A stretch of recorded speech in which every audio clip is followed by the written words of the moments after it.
धेरैले भने यज्ञानेन्द्र साई तिमी जुम्लाको, राजेन्द्र लिङ्गदेल पश्चिम पूर्व झापाको। म आज पनि भन्न चाहन्छु उहाँको र मेरो एउटा कुरा मिल्छ। म पनि किसानको छोरा, उहाँ पनि किसानको छोरा, यो कुरा मिल्छ। एउटा पार्टीमा एउटा किसानको छोरा, त्यो पनि जनजातिको छोरालाई काठमा हात हाल्न सक्ने हिम्मत जो कोहीमा हुँदैन। यदि कसैले जातिवादको कुरा गर्छ भने म अहिले ठाडो चुनौती दिन चाहन्छु, तिमीहरूका ठुला पार्टीहरूमा कोही जनजातिको छोरा, कोही दलितको छोरालाई पार्टी अध्यक्ष बनाएर देखाऊ। भोलिपल्ट कुरामा सीमित होइन, नारामा सीमित होइन, विचारमा सीमित हुनुपर्छ। आदरणीय प्यारा मेरा मित्र साथीहरू र मञ्चमा आसनगण, विभिन्न पदाधिकारीहरू, यो यात्रा, यो बाटो कठिन छ, हामी अवश्य बुझ्दछौँ। हामीले भ्रष्टाचार अन्त्य गर्नका लागि हामीले सडकमा कराएर आवाज निकाल्न सक्छौँ। उदाहरणका लागि म तपाईँलाई भन्न चाहन्छु, तत्कालीन सोलुखुम्बु जिल्लाको हामीले भ्रमण गऱ्यौँ। तत्कालीन तपाईँको पूर्व मुख्यमन्त्री शेरधन राई लगायतका मान्छेहरूको नाममा भ्रष्टाचारको मुद्दा हामीले अख्तियारमा हाल्यौँ। तर अख्तियार अनुसन्धान आयोगले के गर्यो? शेरधन राईको नाम काटेर अरू मान्छेलाई छानबिन गर्छु भनेर बाचा गर्यो, तर आजसम्म छानबिन गरेन। व्हाइट बडी काण्ड आयो, सडकमा चिच्यायौँ, करायौँ र व्हाइट बडीको साराका भ्रष्टाचारका काण्डको नागरिक आन्दोलन देशभरि गऱ्यौँ, तर पनि त्यो अहिलेसम्म पनि त्यसको कारबाही भएन। त्यसपछि 4G घोटाला आयो, झन्डै 12 अर्ब तत्कालीन सञ्चार मन्त्रीले भ्रष्टाचार गरे भनेर हामीले मिडियामा बोल्यौँ, सडक आन्दोलन गऱ्यौँ। उहाँले प्रतिक्रिया दिनुभयो, 12 रुपैयाँ भ्रष्टाचार गरेको देखा भन्नुभयो। उहाँ भ्रष्टाचारी होइन, काण्ड आएर उहाँ बाहिरिनु भयो, उहाँलाई पनि कारबाही भएन। त्यसपछि यान्सेलको मुद्दा त स्वयं हामीले 62 अर्बको जित्यौँ।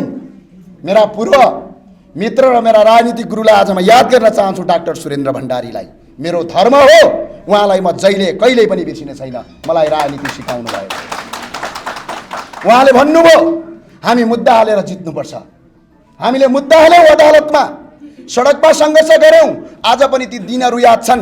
यान्सेलको मुद्दा गोक्यो भन्दाखेरि यान्सेलका गुन्डाहरूले मेरो घरको तोडफोड मात्र होइन, मेरो घर र म बस्ने फ्लाइटको एउटा सिसा पनि बाँकी थिएन। त्यो मुद्दा अदालतमा गयौँ, फैसला गर्यो अदालतले 62 अर्ब तिर्ने भने, तर कार्यान्वयन भएन। फेरि उसैले जित्यो। फेरि त्यसपछि हामीले पूर्वको मेचीदेखि पश्चिम महाकालीसम्मको यात्रा सुरु गऱ्यौँ। त्यो यात्रा थियो छोटे महाराजा धिराजहरूलाई नङ्ग्याउनु। त्यो नङ्ग्यायौँ, यति रुपैयाँ, यति करोड, यति लाख, एक पैसाको हिसाब किताब सहित आन्दोलन गऱ्यौँ, मञ्चन गऱ्यौँ, देशभरिका जनतालाई त्यसको पुष्टि गरायौँ, तर तिनलाई पनि कारबाही भएन। कारबाही गर्ने निकाय जम्मा नेपालमा को रहेछ भन्दा व्यवस्था रहेछ। यो भ्रष्टाचारी, यही व्यवस्थालाई उखाडेर फाल्नका लागि राष्ट्रिय प्रजातन्त्र यो व्यवस्थाले गर्न दिएको छैन। आज कसैले भन्ला कुनै एउटा सुब्बाले 2 करोड रुपैयाँ भ्रष्टाचार गर्यो भने ठुलो न्युज बन्ला, कुनै एउटा खड्दारले 2 लाख रुपैयाँ भ्रष्टाचार गर्यो भने ठुलो न्युज बन्ला र ठुलो समाचार बन्ला। तर नीति मिलाएर भ्रष्टाचार गरेका यी संघीयताका नामका लुटेराधारीहरूले खरबभन्दा बढी वैधानिक भ्रष्टाचार गरेका छन्। त्यसको जवाफ कसले दिने? यसको अन्त्य गर्नका लागि राष्ट्रिय प्रजातन्त्र पार्टीले उठायो मुद्दा संघीयतामा स्थानीय तह रहने तर सेतो हात्ती पाल्ने तपाईको प्रदेशको खारेजी गर्ने यो मुद्दामा मेरो सहमत भयो र म आज यहाँ र यो अन्त्य गर्यो भने देशमा भ्रष्टाचारको अन्त्य हुन्छ। र भ्रष्टाचारकै कुरा गरिरहँदा होला, भ्रष्टाचार शून्य त नहोला, भ्रष्टाचार नीतिगत होला बेनीतिगत होला, तर कुनै पनि एउटा राष्ट्रिय पार्टीको अध्यक्षले आजका दिनसम्म भ्रष्टाचार गरेको रकम खानु भनेको आफ्नी आमाको रगत खानु हो भनेर सार्वजनिक मिडियामा बोलेको देखा छैन मैले। यही पार्टीका अध्यक्ष माननीय राजेन्द्र लिङ्गदेलज्यूले बोल्नुभयो, भन्नुभयो भ्रष्टाचारको रकम खानु भनेको आफ्नी आमाको रगत खानु हो। मलाई लाग्यो मैले राजेन्द्र लिङ्गदेललाई यदि साथ दिन भने मैले आफैलाई आफै गद्दार गर्नेछु र म पछुताउने छु। त्यही भएर मैले उहाँलाई साथ दिएँ, यो कारणले मैले साथ दिएँ। र अर्को कुरा, संसारका विश्वका देश परिवर्तन हुने जम्मा 2टा माध्यमबाट हो। मैले अघि नै भने बुलेट र ब्यालेट। र संसारभरिको मुलुक परिवर्तन हुने, विकास हुने कुरा एउटा मात्र थियो, त्यो राजनीति। यदि कुनै पनि देशको राजनीतिक राम्रो छ भनेपछि त्यो देश युरोप अमेरिका जस्तो बन्छ। यदि कुनै पनि देशको राजनीति बिग्रिएको छ भने नेपाल बन्छ। यो तपाईँ हामीले देखेको कुरा हो। सिङ्गापुर कसरी बन्यो? सिङ्गापुर सडकमा कराएर बनेको होइन, त्यहाँको राजनीतिक शुद्धिकरण बन्यो भनेर सिङ्गापुर भयो। अमेरिका कसरी बन्यो? अमेरिकामा राजनीतिक शुद्धिकरण भयो, अमेरिका बन्यो। र नेपाल कसरी बिग्रियो? राजनीतिक होइन, गुण्डागर्दी भयो। राजनीतिक होइन, उद्योग खोलिएनन्, राजनीतिक पार्टीहरू खोलिए, कार्यकर्ता भर्ती गरियो। अहिले पनि देख्छौँ राष्ट्रिय प्रजातन्त्र पार्टीमा सक्रिय कार्यकर्ता कमी छ। म अझै पनि भन्छु सक्रिय कार्यकर्ताको आवश्यकता छैन, विचारको आवश्यकता छ। कार्यकर्ता जति पालो त्यति खर्च हो। त्यो कारणले गर्दाखेरि हामीले बुझ्यौँ, हामीले भन्यौँ। के भन्यौँ भने यो देशलाई परिवर्तन गर्नु छ भने राजनीतिक शुद्धिकरण गर्न आवश्यक छ, राजनीतिकमा छिर्न आवश्यक छ। र त्यही कारणले हामीले आज राजनीतिकमा छिर्यौँ। र अर्को कुरा भन्न चाहन्छु, एउटा कथा। एउटा पोखरी छ रे, पोखरीभित्र फोहोर छ, पोखरीको डिलमा बसेछ, हात दुईटा बाँधिया छ। ओहो पोखरी त कति फोहोर, छि छि छि छि छि, दूर दूर दूर दूर भन्ने सडकमा आज तमाम मान्छे भेटिन्छन्, लेखक हुन्छन्, ठुल्ठुला ओहदा अगाडिया हुन्छन्। तर त्यो पोखरीभित्र छिरेर त्यो पोखरी सफा गर्नुपर्छ। बरु काँडाले बित्छ, खुट्टा काटिन्छ, हिलोमा खुट्टा गाडिन्छ, तर पोखरी सफा हुन्छ। त्यस्तै राजनीतिक फोहोर छ भन्ने मलाई थाहा छ। यो फोहोरी राजनीतिलाई अन्त्य गर्ने अठोट लिनुपर्छ भन्नेका साथ आज म राजनीतिमा छु र यसलाई अन्त्य गर्ने म बाचा गर्न चाहन्छु। फोहोरी छ, पटक्कै पक्कै फोहोरी छ। तर यो फोहोरी छ भनेर म एउटा नागरिक जस्तो म सडक त्यो पोखरीको डिलमा बसेर हात बाँधेर बस्न सक्दिनँ। पोखरीभित्र छिर्छु, खुट्टा काटिन्छ, हिलोमा खुट्टा गाडिन्छ, तर पनि पोखरी सफा हुन्छ। मेरो आलोचना हुन्छ, मलाई थाहा छ, मेरो विरोध हुन्छ, मलाई थाहा छ। तर विरोध र आलोचनाका बावजुद पनि यही पोखरीभित्र छिरेर सफा गर्छु भन्ने अठोटका साथ म पोखरीभित्र छिरे। साथ र समर्थन गर्ने अब तपाईँको हातमा छ। हामीले पटक पटक भन्ने गर्यौँ, देश धनी बनेन, मुलुक धनी बनेन।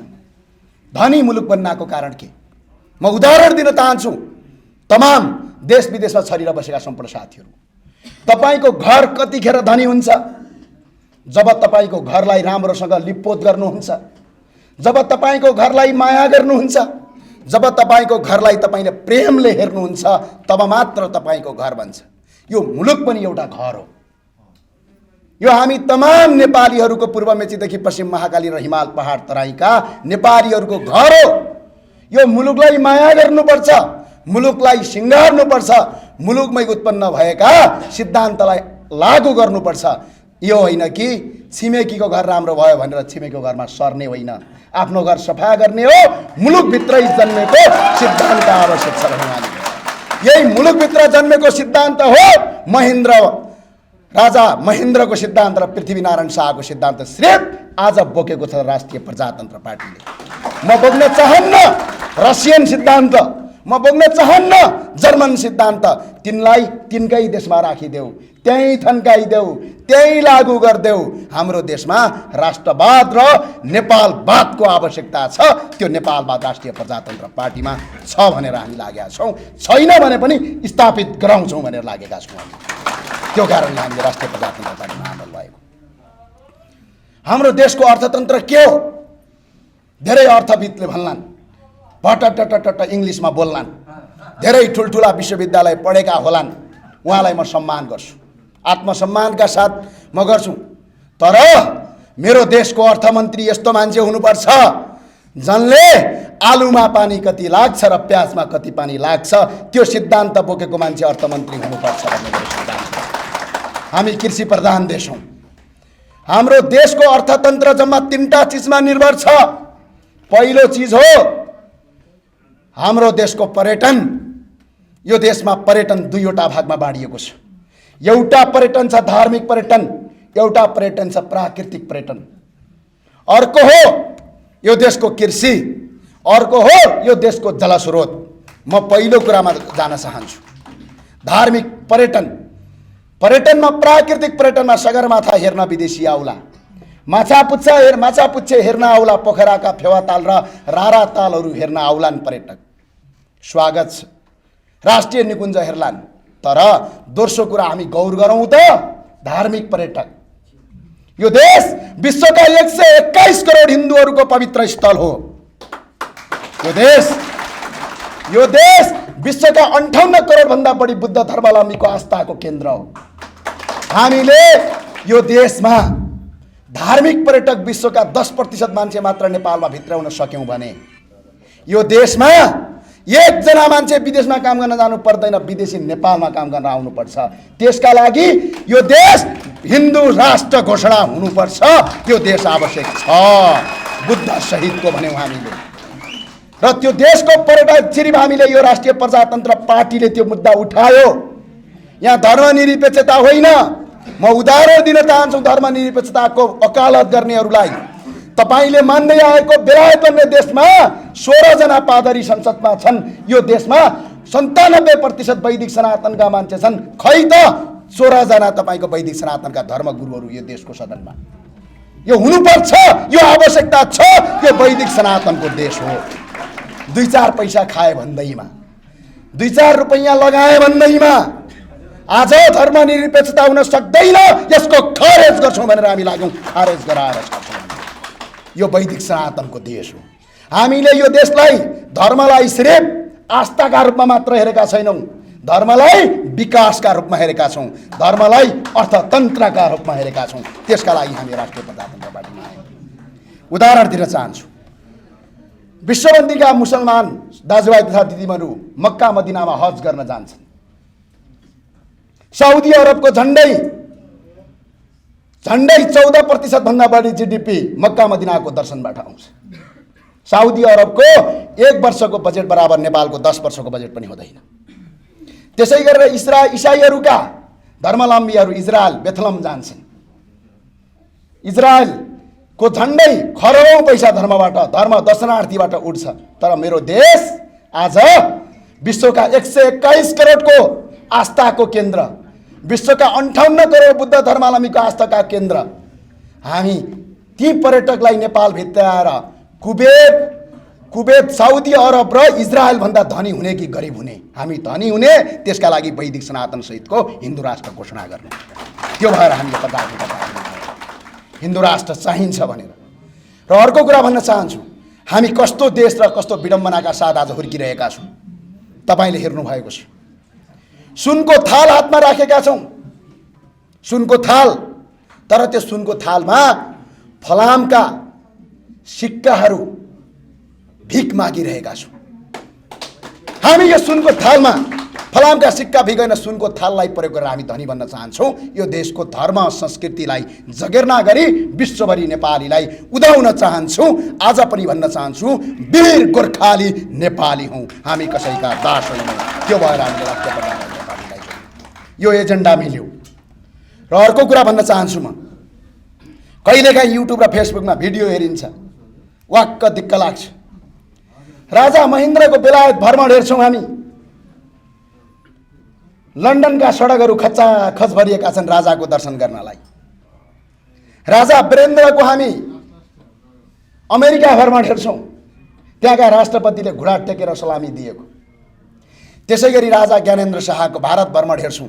अटल बिहारी वाजपेयी र डाक्टर एपीजे अब्दुल कलाम पूर्व राष्ट्रपति निधन भइसक्नुभयो, घुँडा टेकेर एयरपोर्टमा सलाम गरेको हेर्छौं। तर त्यसपछि आउँछ हाम्रा महामहिम राष्ट्रपति विद्यादेवी भण्डारी गएको पनि हेर्छौं, प्रधानमन्त्रीहरू गएको पनि हेर्छौं।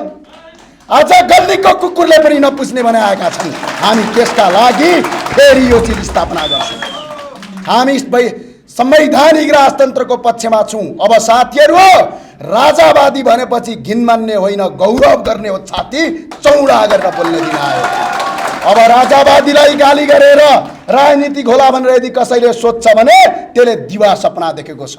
राजतन्त्र, संवैधानिक राजतन्त्र यो नेपालीहरूको गौरव हो। जसले नेपाल बनायो, जसले यो नेपालको निर्माण गर्यो, आज त्यसैलाई घृणा गर्नेहरू यो देशका सन्तान हुन सक्दैनन्। ती 100% विदेशी हुन्। तिनको अन्त गर्न आवश्यक छ। उदाहरण दिन चाहन्छु, घर तपाईलाई तपाईको बुवा आमाले जन्म दिनुभयो, आज बुवा बुढो हुनुभयो, अनि तपाईको बुवा आमालाई बुढो हुने बित्तिकै लगेर नदीमा फाल्दिने, यो देश आर्जेको र यो देश बनाएको सिर्फ राजतन्त्रले हो। अनि आज त्यही राजतन्त्र लगेर विदेशमा फालिदिने। कसैले गाउँघरतिर राजावादी हुँ भन्दाखेरि ओहो राजावादी भनेर आश्चर्य मान्नुपर्ने। राजावादी होइन, नेपालवादी हो, नेपाल बनाउनेवादी हो। गौरवका साथ छाती फुल्नुपर्छ। बडो गणतन्त्रवादी र विदेशवादी हुन अब घिन मान्ने बेला आयो। अब घिन मान्ने बेला आयो। अब नाक खुम्च्याउने बेला आयो। यो देश भ्रष्टाचार कसले गर्यो? यो देश कसले बिगार्यो? यो देश टुक्रा टुक्रा कसले बनायो? आज यो मुलुकलाई दाइलाई भाइलाई काट्ने, भाइले दाइलाई काट्ने कसले बनायो भने यही विदेशवादीले गरे। अब कसैले विदेशीवादी हुँ भन्दाखेरि नाक खुम्च्याउने बेला आयो। राष्ट्रवादी र राजावादी हुँ भन्दा छाती चौडा गर्ने बेला आयो। यो इतिहास बन्छ। त्यही भएको कारणले गर्दाखेरि साथीहरू, हामी दीर्घ परिवर्तनका लागि, मुलुकलाई अगाडि बढाउनका लागि केही गल्ती भएका होलान्।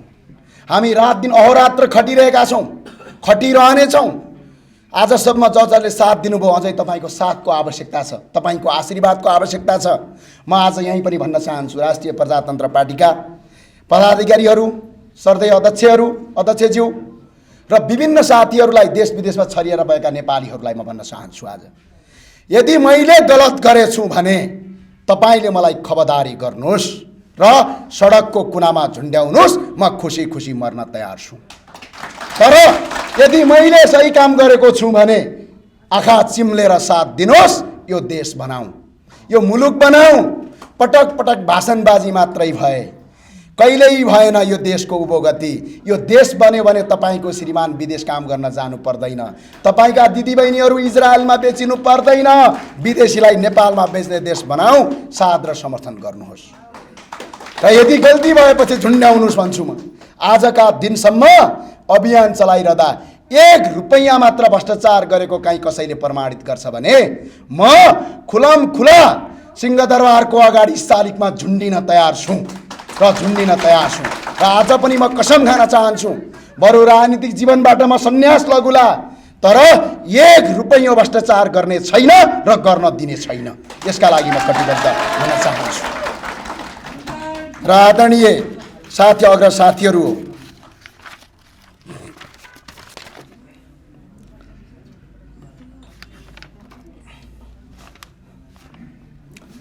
एउटा गजबको कुरा भयो। पटक पटक यो देशलाई बेच्नका लागि पटक पटक सम्झौता भए। तपाईँले हेर्नु भएको छ, कहिले एमसीसी आउँछ।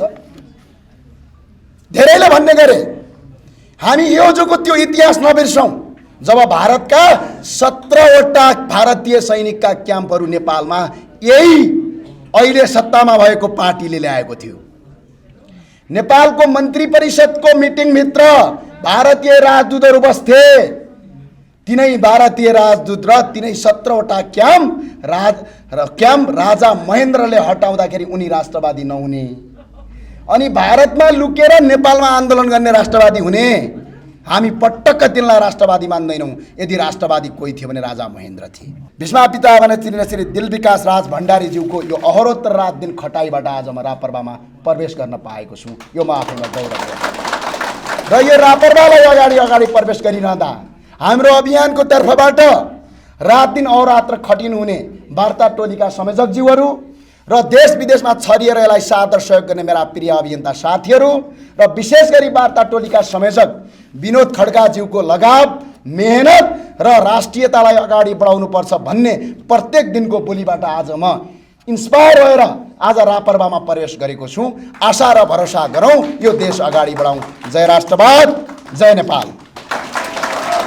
केही छिन अघिसम्म सुशासनका लागि हामी नेपाली हाम्रो नेपाल अभियानका संयोजक र अहिलेबाट राप्रपाका नेता ज्ञानेन्द्र साईजी,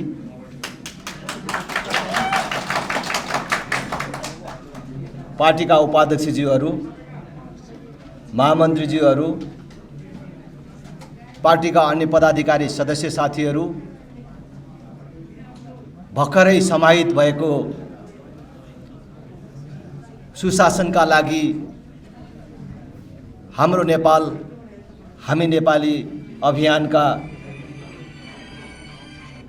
नेता कार्यकर्ता साथीहरू, उपस्थित दिदीबहिनी तथा दाजुभाइहरू, पत्रकार साथीहरू, आज अत्यन्त खुसी लागेको छ। राष्ट्रिय प्रजातन्त्र पार्टी एउटा सामान्य राजनीतिक पार्टी मात्र होइन। राष्ट्रिय प्रजातन्त्र पार्टी सङ्कटमा रहेको देश र धर्म जोगाउने र देशमा विद्यमान भ्रष्टाचारको अन्त्य गरेर सुशासन स्थापना गर्ने एउटा अभियान र आन्दोलन पनि हो।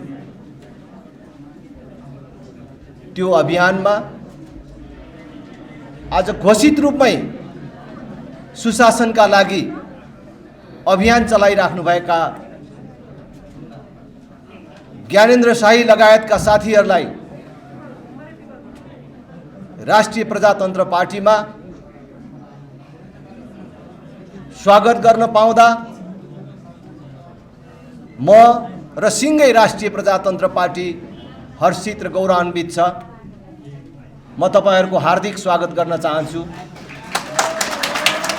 तपाईहरूलाई बधाई छ, शुभकामना छ भन्न चाहन्छु। मैले सधैँ जस्तै आज पनि यो अभियानका सबै नेता कार्यकर्ता साथीहरूलाई भन्न चाहन्छु, राष्ट्रिय प्रजातन्त्र पार्टीमा लाग्ने कुनै पनि नागरिकले जीवनको कुनै दिन कुनै क्षण पश्चाताप गर्नु पर्दैन। मैले प्रारम्भमै भनिसकेको छु, राष्ट्रिय प्रजातन्त्र पार्टी केवल एउटा पार्टी मात्र होइन, एउटा अभियान र आन्दोलन पनि हो। राष्ट्रिय प्रजातन्त्र पार्टीमा लाग्नु भनेको कुनै एउटा राजनैतिक पार्टीमा लाग्नु मात्र होइन, देश र धर्म जोगाउने अभियानमा पनि लाग्नु हो। आज देश सङ्कटमा छ, धर्म सङ्कटमा छ। देश र धर्म सङ्कटमा भएको बेला देश र धर्म जोगाउने भनेर नेपालमा क्रियाशील रहेको एकमात्र राजनीतिक पार्टी राष्ट्रिय प्रजातन्त्र पार्टी, त्यो पार्टीको सदस्य तपाईँ हुनुभएको छ। देश र धर्म जोगाउने अभियानमा लाग्ने र त्यो पार्टीमा लाग्ने कुनै पनि नागरिकले जीवनमा कुनै दिन पनि पश्चाताप गर्नु पर्दैन। मैले तपाईहरूलाई भन्छु कि हरेक मान्छेले सम्झिँदाखेरि जीवनमा अनेक राम्रा कामहरू गरेका होला। अहिले तपाईहरूलाई पनि मैले भने ए ज्ञानेन्द्रजी र साथीहरू, तपाईहरू सम्झनुहोस् त, तपाईँले जीवनमा सबभन्दा राम्रो कुनै काम गर्नुभएको कुनै एउटा क्षण सम्झनुहोस् त भन्दाखेरि तपाईँको आँखा अगाडि अनेक तस्बिरहरू आउँछन् होला। मैले आफै पनि देखेको छु, भ्रष्टाचारका कारण अथवा कसैलाई घुस नखाइकन काम नहुने कारण अप्ठ्यारोमा परेका मानिसहरूलाई तपाईँहरूले सहयोग गर्नुभएका छन्। तपाईहरूले कहिले विदेशमा अप्ठ्यारोमा परेका मानिसहरूलाई उद्धार गरेर ल्याउनु भएको छ। तिनै घटनामध्ये कुनै घटनाहरू तपाईँहरूको आँखा अगाडि आइराखेको होला कि हामीले यस्ता मानिसहरूको सहयोग गरेका छौँ, यस्तो उद्धार गरेको छौँ भने। त्यो कुनै एउटा व्यक्तिको लागि भयो, अलि ठुलो समाजको लागि भयो होला। तर आज तपाईँ राष्ट्रिय प्रजातन्त्र पार्टीको सदस्यता लिएर तपाईँ एउटा व्यक्तिको लागि मात्र होइन, एउटा क्षेत्रको लागि मात्र होइन, सिङ्गो देशको लागि उभिनु भएको छ। आज आफ्नो देश र धर्मको पक्षमा उभिने अठोट गर्नुभएको छ भने म भन्छु तपाईँको जीवनको यो सर्वोत्तम दिन हो, तपाईँको जीवनको सबभन्दा राम्रो दिन हो। त्यसकारण यस्तो सर्वोत्तम दिनको लागि तपाईहरूलाई बधाई ज्ञापन गर्न चाहन्छु। हामी अहिले जोडिएका छौँ।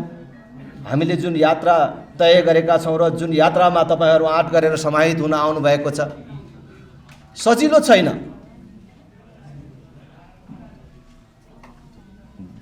देशको कुरा, देशभक्तिको कुरा, धर्मको कुरा अहिलेको समय जहाँ 31 वर्षदेखि केही सीमित राजनैतिक दल र तिनका केही सीमित नेताहरूको अघोषित गठबन्धनमा देश बन्दी बनेको छ। त्यहाँ देश र धर्म जोगाउँछु भनेर हिँड्ने अथवा राष्ट्रिय प्रजातन्त्र पार्टीले जुन मार्गचित्र तय गरेको छ त्यो बाटोबाट हिँड्ने सजिलो कुरा छैन। तर असम्भव छैन, सम्भव छ, कठिन छ तर सम्भव छ। त्यो कठिन बाटोमा तपाईहरू जो आइपुग्नु भएको छ यसलाई हामी सबै मिलेर सम्भव तुल्याउने अनिवार्य रूपमा यसलाई चाहिँ सफल पार्ने काममा हामी साथसाथै हिँड्नेछौँ। तपाईहरूलाई म हार्दिक स्वागत गर्न चाहन्छु यो अभियानमा। राष्ट्रिय प्रजातन्त्र पार्टीले खास गरी हाम्रो 31 वर्षदेखिको कुशासनको कारण देश पूर्ण रूपमा बेरोजगार उत्पादन गर्ने कारखानामा परिणत भएको छ। त्यसबाट देशले जुन प्रकारको मुक्ति खोजिराखेको छ, यथास्थितिको अन्त्य खोजिराखेको छ, त्यो यथास्थितिको अन्त्य कसैले गर्न सक्छ भने त्यो राष्ट्रिय प्रजातन्त्र पार्टीले लिएको बाटोले मात्रै गर्न सक्छ, राष्ट्रिय प्रजातन्त्र पार्टीले मात्रै गर्न सक्छ। त्यसकारण मैले सदा चाहिँ सबै युवा साथीहरूलाई आह्वान गर्न चाहन्छु, तपाईँ यथास्थितिको अन्त्य चाहनुहुन्छ, तपाईँ आफ्नो जीवनकालमै देश बनेको देख्न चाहनुहुन्छ र तपाईँ आगामी पुस्ताले, हाम्रो भावी सन्ततिले हामीलाई नदुत्कारोस्, हामीलाई नसरापोस् भन्ने चाहनुहुन्छ भने यो काङ्ग्रेस, कम्युनिस्ट, जो फेरि हामीले अझ कम्युनिस्टमा पनि एमाले, माओवादी भनेर चिनेका पार्टीहरू छ, तिनीहरूको विकल्प खोज्न जरुरी छ र तिनको विकल्प भनेकै राष्ट्रिय प्रजातन्त्र पार्टी। त्यसकारण म तपाईहरू सबैलाई आज एक दिन जोडिएर पुग्दैन, अब हामी सबै सशक्त रूपले अगाडि बढौँ। देशलाई अब हामीले ध्रुवीकृत गर्नुपर्छ। काङ्ग्रेस, एमाले, माओवादी भनेको अलग पार्टी होइन, यिनीहरू एउटै पार्टी हुन्। यो कुरा हामीले प्रमाणित गर्नुपर्छ। तपाईहरूले देख्नुभएको छ यो 31 वर्षको इतिहासमा अधिकांश समय यिनीहरू नै सत्तामा छन्। यिनीहरू एकको विकल्प अर्को जस्तो गरेर खाइराखेका छन्। सत्तामा बस्ने बेलामा एकछिन झगडा गरे जस्तो गर्छन्, तर खाने बेलामा एकै ठाउँ छन्। अघि ज्ञानेन्द्रजीले भन्नुभयो एनसिएलको कुरा गर्नुहोस्, वाइट बडीको कुरा गर्नुहोस्, बालटारको जग्गा प्रकरणको कुरा गर्नुहोस्, देशको ठुल्ठुला भ्रष्टाचार काण्डहरूमा कुन काण्डमा यी तीनटा पार्टी मध्येको एउटा पार्टी चाहिँ अलग छ? सबैको नाइटो एकै ठाउँ जोडिएको छ। जो सत्तामा बस्छ त्यसले अलि बेसी, प्रमुख प्रतिपक्षमा बस्नेले अलिक कम, त्यहाँदेखि अलि तलतिर बस्नेले अलिक कम खाने हो, तर नखाइकन कसैले पनि छोडेको छैन। आज त्यसैले मैले भन्छु काङ्ग्रेस, एमाले, माओवादी भनेको व्यवहारका दृष्टिकोणले पनि, राजनैतिक सैद्धान्तिक दृष्टिकोणले पनि उनीहरू एकै पार्टी हुन्। उनीहरू हेर्दा मात्रै फरक हुन्, एक सिक्काका दुई पाटाहरू हुन्। यसो यो हात हेर्ने साथीहरूले यो अर्कै ढङ्गले देख्नुहुन्छ, यताबाट हेर्दा अर्को देख्नुहुन्छ, तर आखिर यो हातै हो। त्यसकारण मैले भन्छु देशमा 31 वर्षदेखिको यो कुशासन हटाउने हो भने, यसको विकल्प खोज्ने हो। अहिलेको स्थितिमा आफूलाई चित्त बुझेको छैन, ठिक लागेको छैन भने, कसैले विकल्प खोजिराखेको छ भने त्यो विकल्प राष्ट्रिय प्रजातन्त्र पार्टी। काङ्ग्रेसको विकल्प एमाले होइन, एमालेको विकल्प माओवादी होइन। यो कुरा हामीले प्रमाणित गर्नुपर्छ र राष्ट्रिय प्रजातन्त्र पार्टीको एकता महाधिवेशनपछि देशमा यो ध्रुवीकरण प्रारम्भ भएको छ। राष्ट्रिय प्रजातन्त्र पार्टीको एकता महाधिवेशनबाट नयाँ नेतृत्व आएपछि देशको यथास्थितिलाई मन पराउनेहरू, यसैभित्र रमाउन चाहनेहरू, राजनीतिलाई पेसा व्यवसाय बनाउन चाहनेहरू त्यो कितातर्फ गइराखेका छन्। जसले यथास्थितिको अन्त्य चाहेको छ। राजनीति पेशा होइन, व्यवसाय होइन, राजनीति देश सेवाको, देश निर्माणको सर्वोत्तम माध्यम हो भनेर मानेको छ। ती मानिसहरू राष्ट्रिय प्रजातन्त्र पार्टीतर्फ आइराखेका छन्। यो ध्रुवीकरणलाई हामीले तीव्र बनाउने हो। राष्ट्रिय प्रजातन्त्र पार्टीभित्र पनि कोही पार्टीलाई, राजनीतिलाई सत्ता प्राप्तिको माध्यम बनाउने र त्यो सत्तालाई पेशा व्यवसाय बनाउने मनसायका साथ थिए भने तिनीहरू पनि निस्केर जानेछन्। कांग्रेस, एमाले, माओवादी र सडकमा अरू कोही मानिसहरू पनि हामी जस्तै भ्रष्टाचार गरेर खानु, आमाको रगत खानु सरह मानेर राजनीति गर्न चाहन्छन् भने ती मानिसहरू बिस्तारै हामीसँग जोडिनेछन्। देशलाई माया गर्ने मानिसहरू हामीसँग जोडिनेछन्।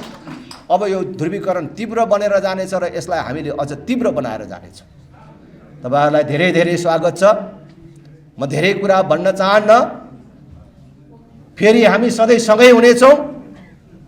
तपाईहरुलाई धेरै मैले कुनै कुरा सुनाइराख्नुपर्छ भन्ने मलाई लाग्दैन। तपाईहरुले सबै कुरा बुझेर आउनु भएको छ। पार्टीको अध्यक्षको हैसियतले मैले ज्ञानेन्द्रजी लगायत सबै साथीहरूलाई भन्न चाहन्छु, यो राष्ट्रिय प्रजातन्त्र पार्टीमा आएर तपाईहरु कोही पनि हराउनु पर्दैन। अझ सशक्त, अझ व्यवस्थित ढंगले तपाईका अभियानहरू अगाडि बढ्छन्। राजनीतिक दलको कार्यकर्ता, नेता हुनुका निश्चित सीमाहरू हुन्छन्। केही अप्ठ्याराहरू हुन्छन् अवश्य। हिजो र आजको कार्यशैलीमा केही फरक पर्छ, तर तपाईले देशमा सुशासनका लागि जुन अभियान चलाइराख्नु भएको छ त्यो हिजोको भन्दा अझ मजबुत ढंगले अगाडि बढ्छ। मैले भनिहालेँ, जुन पार्टीको अध्यक्ष नै भ्रष्टाचार गरेर खानु, आमाको रगत खानु सरह मानेर राजनीतिमा रहन्छु भनेर संसदमा पसेको दिन भनेर आएको छु। र मैले आफ्नो क्षेत्रमा भोट माग्ने क्रममा पनि आफ्नो प्रतिद्वन्दीलाई ललकारेर भनेको छु कि आजसम्म 1 रुपैयाँ भ्रष्टाचार गरेको छुइनँ भनेर जुनसुकै मन्दिरमा छिर्न सक्छु। 1 रुपैयाँ भ्रष्टाचार गरेको कसैले प्रमाणित गर्छ भने म त्यसको नोकर बस्छु भनेर हिँडेको छु भने अब तपाईँ कुन ठाउँमा आइपुग्नु। यसकारणले तपाईले तपाईको अभियान सेलाउँछ, कमजोर हुन्छ भन्ने ठान्नु पर्दैन। र ज्ञानेन्द्र शाहीले चलाएको अभियान राष्ट्रिय प्रजातन्त्र पार्टीमा गएपछि कमजोर बन्छ कि भनेर कसैले शंका गर्नु पर्दैन। अझ यो सशक्त बनेर आउँछ, अझ व्यवस्थित बनेर आउँछ। पार्टीमा सबै साथीहरूलाई यथोचित सम्मान हुन्छ। अहिले हामीले पार्टीमा केही साथीहरूलाई पदाधिकारी सदस्यमा समावेश गर्छौं, तर अरू साथीहरूलाई भ्रम नरहोस्। प्रदेश जिल्लामा काम गरिराखेका, प्रवासमा काम गरिराखेका साथीहरूलाई ज्ञानेन्द्र शाही र अरू केही साथीहरूले आफ्नो व्यवस्था गरेर हामीलाई त्यतिकै लगेर हुल्दियो, हामी त भूमिकाविहीन हुने हौं कि भन्ने नरहोस्। सबै साथीहरूलाई व्यवस्था काम गर्न चाहन्छु भन्ने हरेकलाई पदको व्यवस्था हुन्छ। चुनाव लड्छु भन्नेलाई हरेक ठाउँमा चुनाव लड्ने व्यवस्था हुन्छ। काम गर्छु भन्नेहरू कोही पनि काम विहीन हुँदैन, जिम्मेवारी विहीन हुँदैन। आज पार्टी अध्यक्षको हैसियतले हाम्रो पदाधिकारी साथीहरूसँग पनि सल्लाह परामर्श लिएर मैले यहीबाट घोषणा गर्न चाहन्छु, ज्ञानेन्द्र शाहीलाई पार्टीको केन्द्रीय सदस्यमा मनोनित गरेर प्रवक्ताको जिम्मेवारी समेत दिएको घोषणा गर्छु। त्यसै गरेर अरू साथीहरूलाई पनि आजैबाट जिम्मेवारी दिने क्रम हामी प्रारम्भ गर्छौँ। मैले फेरि पनि भन्छु, कोही पनि भूमिकाविहीन हुँदैन। प्रवक्ताको हैसियतले ज्ञानेन्द्रजीले खास गरी सुशासनको क्षेत्रमै हेर्नुहुनेछ। हामीले पार्टीले सुशासन विभाग गठन गर्छौं र त्यसको प्रमुखको रूपमा हामीले उहाँलाई जिम्मेवारी दिन्छौँ। त्यसकारण आज यहाँ उपस्थित हुने साथीहरू मात्र होइन, सुशासनका लागि हाम्रो नेपाल हामी नेपाली अभियानमा जोडिनुभएका देशभित्र र बाहिरका सबै साथीहरूलाई आह्वान गर्छु, एकजना पनि नछुटिकन तपाईहरु यो अभियानमा समाहित हुनुहोस्। कोही पनि अल्मलिनु पर्दैन। हामी त अरु जो साथीहरुसँग राष्ट्रिय प्रजातन्त्र पार्टीमा आउन भनेर आह्वान गरिराखेका छौं, कुरा गरिराखेका छौं, उनीहरूलाई समेत थक लाग्ने गरी, ढिलो गरिएछ भन्ने लाग्ने गरी तपाईहरुलाई जिम्मेवारी दिएर हिँडाउँछु।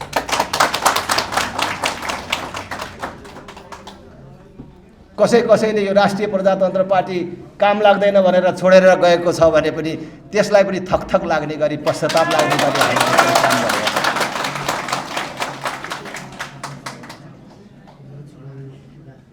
अब भोलि नै हामी ज्ञानेन्द्र शाहीलाई पोखरा लिएर जान्छौं। हजारौं साथीहरू भोलि राष्ट्रिय प्रजातन्त्र पार्टीमा पोखरामा प्रवेश गर्दै हुनुहुन्छ।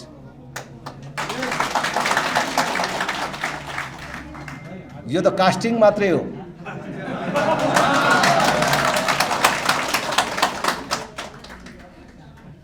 पूरा रिल त हेर्न बाँकी नै छ। राष्ट्रिय प्रजातन्त्र पार्टी अगाडि बढ्यो, कसैले रोक्न सक्दैन।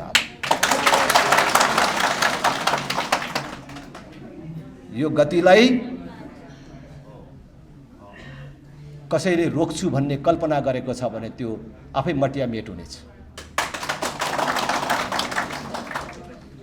त्यसकारण म तपाईहरुलाई उच्च मनोबलका साथ बिना संकोच राष्ट्रिय प्रजातन्त्र पार्टीमा रमाएर आफ्नो काम थाल्न पनि आग्रह गर्छु र मेरा पुराना नेता कार्यकर्ता साथीहरूलाई पनि आग्रह गर्छु, राष्ट्रिय प्रजातन्त्र पार्टी हामी हिजो जति थियौं त्यति मान्छेले मात्रै बन्दैन। हामीले जे लक्ष्य राखेका छौं त्यो लक्ष्य प्राप्ति हुँदैन। हामीले यो कुरा बिर्सनु हुँदैन कि राष्ट्रिय प्रजातन्त्र पार्टीमा हामीलाई नेता मान्न मात्रै सबै मान्छेहरू आउँदैनन्, नेता हुन पनि आउँछन्। त्यसकारणले हामीले हाम्रो छाती फराकिलो गर्नुपर्छ। हामीले जति फराकिलो मन गर्छौं, जति उदार चित्त देखाउँछौं, त्यति नै राष्ट्रिय प्रजातन्त्र पार्टी ठुलो पार्टी बन्छ। एउटा क्लब मात्रै बनाउने कि ठुलो पार्टी बनाउने र ठुलो पार्टी बनाएर आफ्नो लक्ष्य प्राप्ति गर्ने, यो हाम्रो पार्टीमा केही समय अगाडि द्वन्द थियो। यसलाई साँगुरो घेराभित्र एउटा क्लब जस्तो बनाएर बस्न चाहने, 3% कटाउने, 8-10 सिटको पार्टी बनाउने, एउटा ठुलो पार्टीको पछि लागेर केही मानिसहरू मिलेर मन्त्री खाने, त्यो उद्देश्यको लागि मात्रै राष्ट्रिय प्रजातन्त्र पार्टीलाई प्रयोग गर्न खोजिएको थियो। अब त्योबाट राष्ट्रिय प्रजातन्त्र पार्टी अगाडि बढिसक्यो। हामी त्यहाँभन्दा अगाडि बढिसक्यौं।